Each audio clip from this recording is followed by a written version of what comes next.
So in this video, we'll take a slight detour where we will not talk about the PG admin, but instead we will try to populate some dummy data in our Excel sheet, which we would then be dumping into the tables that we have created inside PG admin. So this is the graph or this is the table schema that we had discussed earlier in our earlier videos. I've just made it look a bit cleaner and have put some markers here. Like the tables that have been marked as in yellow out here are the ones that are master tables. So I'll repeat, master tables are the ones where the values typically don't change over a long period of time, and they certainly don't change when a user takes an action. These values are changed typically by the developers or by the business owners.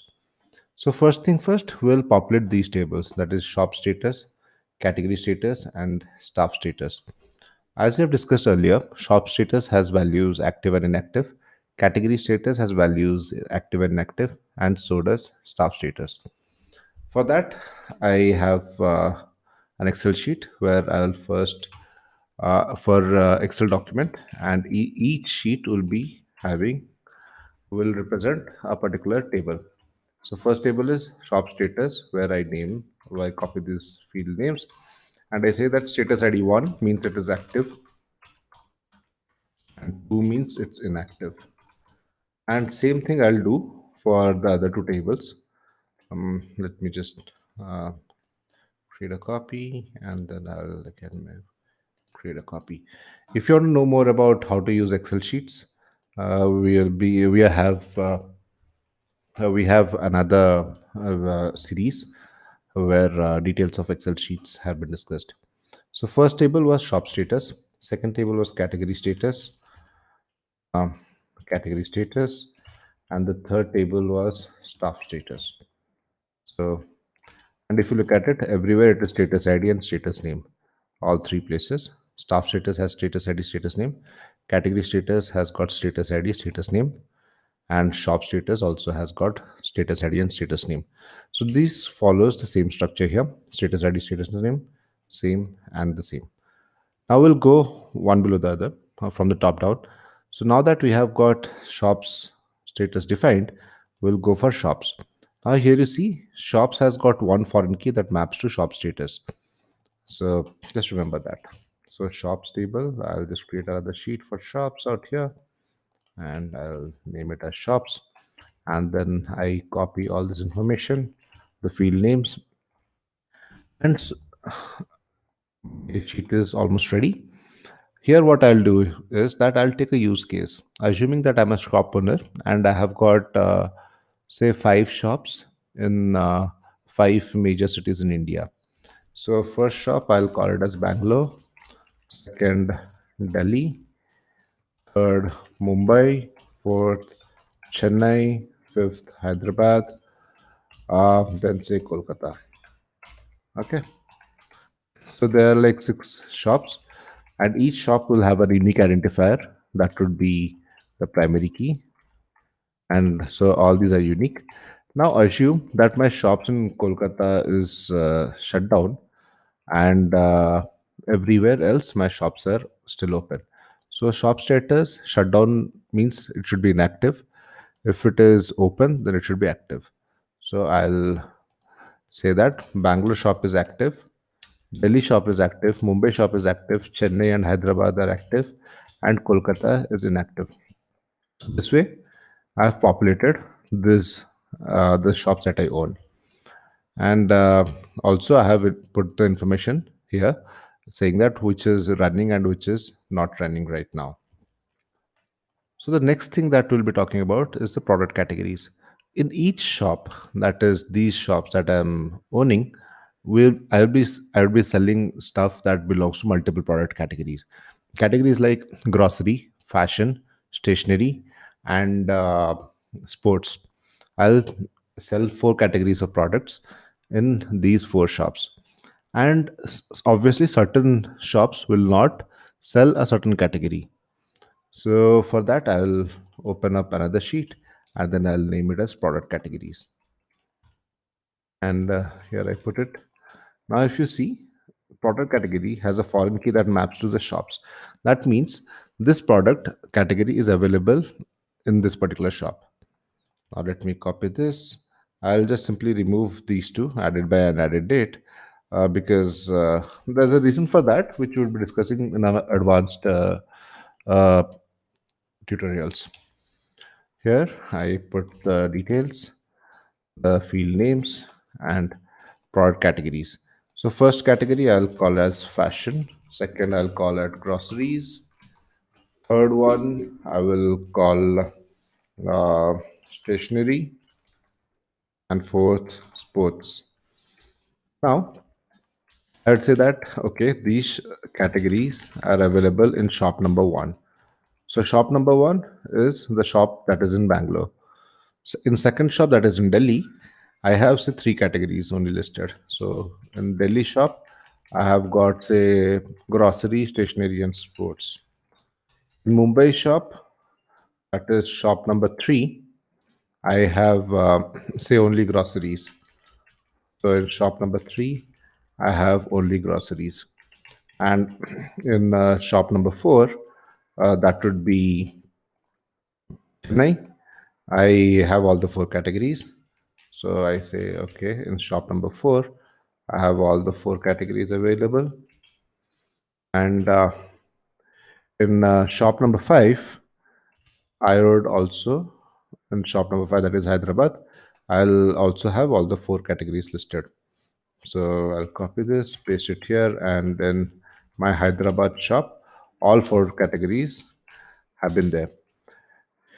Now, coming to the category status, I'd say that when I opened up the shop, I was selling all these four categories, but now I'm not selling it anymore.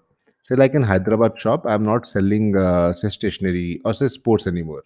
So earlier, I used to sell all these four categories, that is fashion, groceries, stationery, and sports, were available in Hyderabad shop, but right now sports is not available. So I'll make it inactive. This is as simple as that. Now everywhere else, these are all active. Again, coming to the primary key, that is product category ID, I'll name them as this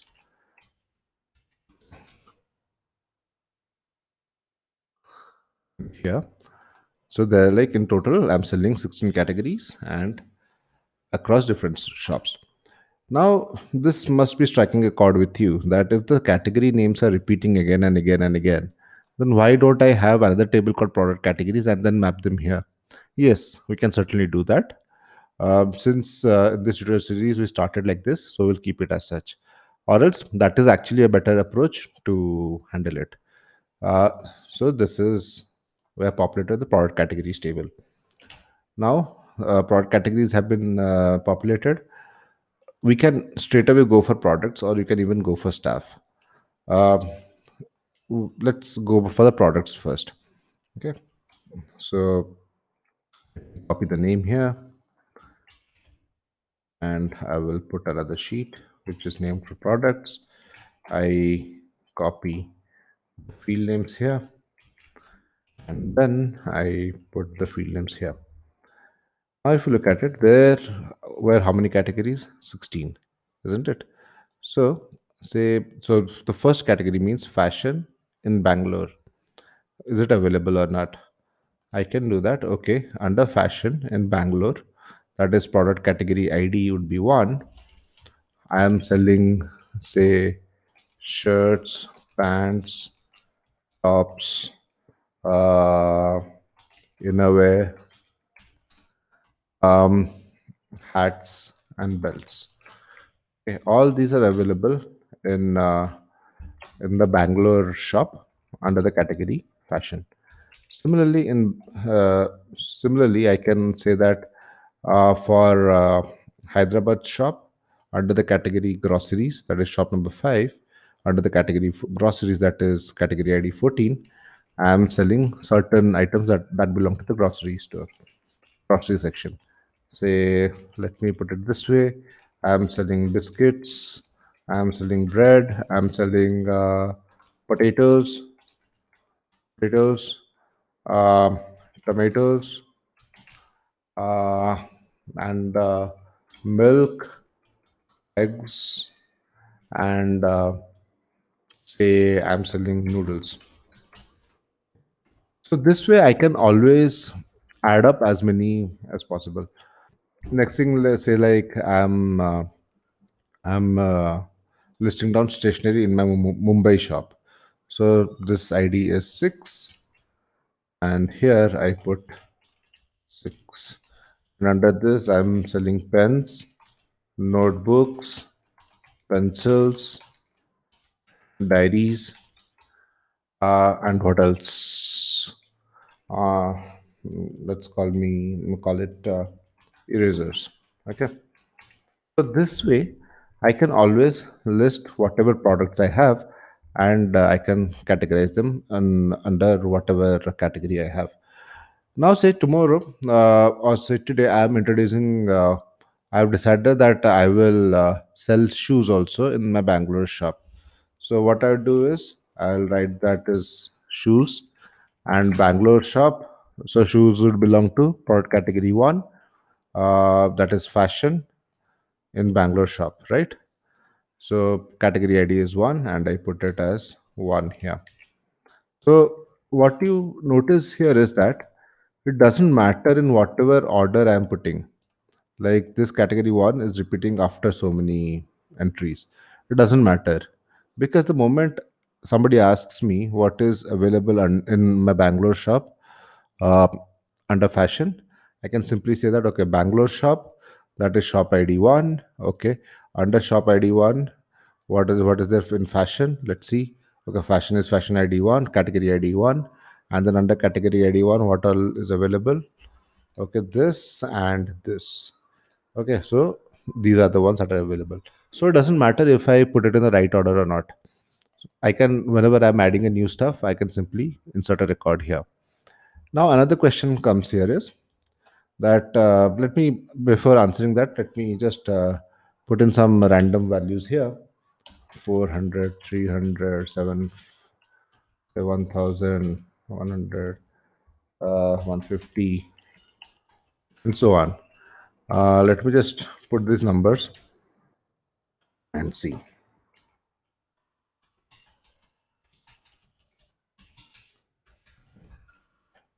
And then the max discount allowed, assume that I'm giving a 10% or a 20% discount maximum. So maximum discount allowed is 80. And assume that right now I have got 100 units in each. So I'll put them across here. Now, another case happens that a new set of belts have come to my location, that is in the Bangalore shop. What do I do in that case? Do I update this to 200, or do I keep it as 100 and then insert another record called belts and say price it at whatever it is, and I put 100 units here and whatever price it is? Yes, I can always do that. I can, both ways are correct. If it is like, I can update the numbers here as well as I can update the numbers here, insert a new record. Under what circumstances do I insert a new record? I'll do that only when the price is different, or else it doesn't make sense, right? I'll just update the price. So assume that I got a new set of belts which are priced at say 200, then I'll create a new records. So that would mean that in my Bangalore location, I've got belts worth 300, of which I have 100 units, and I have also got belts worth 200, of which I've got 100 units. So this is how it works. So added by and added date, I'll just remove them. And here again, the same concept goes around where we give unique IDs to each item. Now, if you look at it, I have only categories of 1, 14, 6, and that's it, right? So 1, 14, and 6. So 1, 14, and 6. If you look at it, these belong to shop ID 1, shop ID 2, and shop ID 5. That is Bangalore, Mumbai, and Hyderabad. I have not listed any products in the other shops. That is all fine because I might not be having any product out there, or maybe I've just not used the system for listing down their the information that are available in the other shops that are active right now. Doesn't matter. Uh, Tomorrow, if I have to add any particular product in any of the shop, I just come ahead and simply insert a record here. That's it, and nothing else needs to be done. Now that the products have been added, we have to add something called customers, staff, and sales. So before we add customers, because customers keep coming, right? So right now I'm adding, I don't know what all customers will be coming, but I know what all staff are there in my shops, right? So I will first write down the staff's information, and then I will copy them these things here and paste it. Now I've got 5 shops. In my Bangalore shop, I've got 4 staff. In my Mumbai shop, I've got 2 staff. In my Delhi shop, I've got 3 staff, or say 1 staff. In my what's next shop? Uh, sorry, Bangalore, Delhi, Mumbai, Chennai, and Hyderabad. I have got like two and three. Okay. So if you look at it, my Bangalore shop ID one, Bangalore, Delhi, Mumbai, Chennai, and Hyderabad. Okay. In Bangalore, I've got 4 staff. In Delhi, I've got two. In Mumbai, I've got one. In Chennai, I've got four. I've got two, and in Hyderabad, I've got three. And all these staff have been active. They are on my payrolls. But for some reason, the staff in my Hyderabad office has resigned, and so he's inactive now. Okay. Now the staff name, you can put whatever name. Uh, let's call it John Doe, John Doe, John D, John Da, and so on and so forth. Even if you look at it, each one would have their own unique identifier, which is a primary key, isn't it? So even if there are 2 staffs called John Doe in my shop ID one, that is Bangalore shop, doesn't matter because the first one has got staff ID one and the second one has got staff ID four. And say tomorrow another staff comes and gets added to my shop ID three. Shop ID three is Mumbai. So in Mumbai, for some Mumbai, I feel that one staff is not able to handle it. I just add another staff. So what I do here is I add another staff, and then I call it as active, and then I give the staff's name. It's as simple as that. Nothing great in it. So let's call it as uh, we can give them any name actually. I'll populate the names accordingly furthermore. Now, when it comes to customers table and the sales table, okay, so these are real-time data. If you look at it, these data, the primary or the master table data, they don't change a lot. They change very rarely. This data also does not change much. So, like this data from a technical perspective, they don't change. This data, that is shops, they change only when I add a new shop. This data changes only when I start selling a new category within a shop. This data changes when I add new products or I procure new inventory to my shop and all. Then staff data also changes only when I add new staff to my shop. So these are like pretty rare events. Uh, and this is the most frequent event of all this lot. Otherwise, everything else once set does not change for extended period of time. But customers, they do change every day you may have a new customer, or you may have the same customer coming again.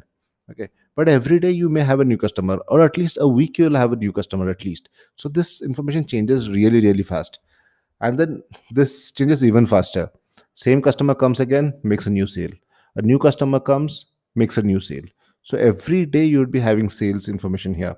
So what we will do right now is that we'll not populate the data for customers and sales, because we'll do that as we go ahead and and explore the entire database schema from a working perspective.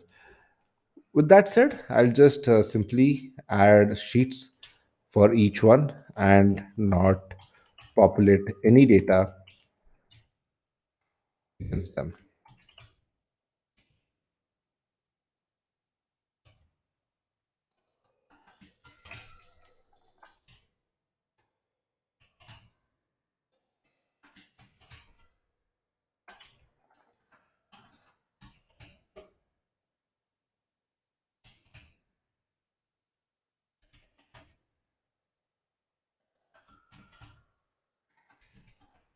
Okay. Now, for the customers, for the staff, I will populate some data, and in the next video, we'll upload this data to our system. Before that, one key thing that you need to identify here is that, say there is a shop staff whose name is like some name. Okay, some name.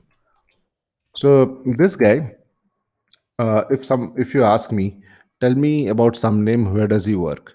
What I would do here is that I'll straight away come to the staffs table, and then I say, okay, this guy that is with the name some name, uh, that is staff ID 10 belongs to shop ID 5. Then I'll go to the shops table and see shop ID 5 is my Hyderabad shop. I can easily figure it out by backtracing. Similarly, if I ask that, okay, what all can John Doe sell? First thing you are when you ask me what are the products that John Doe can sell, I would straight away come to this place and say, okay, there are two John Does, and both of them work in my Bangalore shop. Which John Doe are you asking for? First one is staff ID 1, second one is staff ID 4. You tell, no, I want staff ID 4. Okay, staff ID 4 belongs in Bangalore shop. So in Bangalore, so shop ID 1 is Bangalore. Let's see what are product categories are available in Bangalore. In Bangalore, that is shop ID 1, I have got product categories 1, 2, 3, and 4. And in this categories 1, 2, 3, and 4, what all products are available? So under 1, these were available. 2 and 3, nothing is available, and even 4, nothing is available. And so these are the ones that are available that John Doe can sell. So because of this arrangement of data, whatever you ask for, we can easily uh, pull that information up and show you. So with this, this tutorial comes to an end. Uh, so with this video comes to an end. I will populate these tables, and then we'll upload it to the Postgres database, and then we will do all the operations that are available that we can do in our Postgres server. Thanks for watching.